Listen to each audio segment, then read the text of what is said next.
So today the White House hosted its forum on modernizing government, hosted by President Obama, as well as Valerie Jarrett and OMB Director Peter Orszag.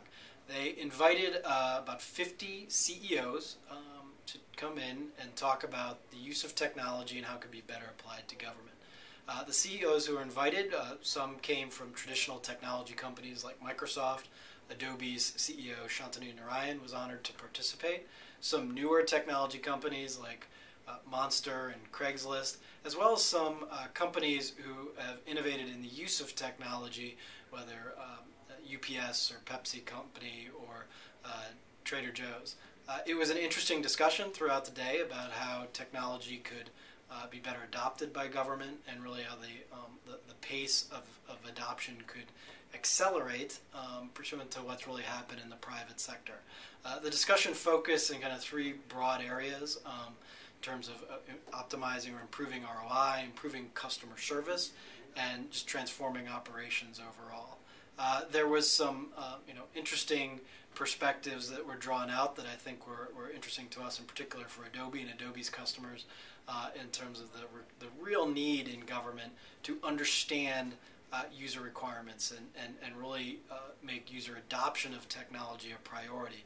And if you look to the success in the private sector of technology over the last 5-10 years, it's been about the viral adoption of technology and how government needs to make that a core requirement in its use of IT.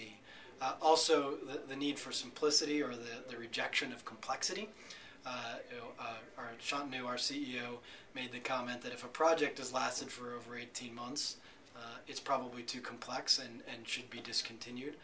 And I think that's a pretty salient point in government, where we have these multiple, many-year projects that run on and on and on and ultimately don't get adopted in the end.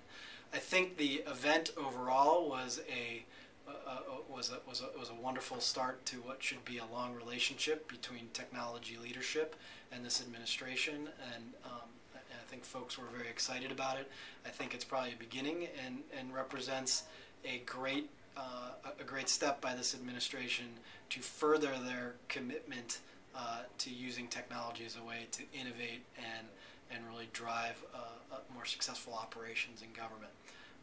And we're looking forward at Adobe to see what comes next, and to continue to support the efforts towards open government and modernizing government operations.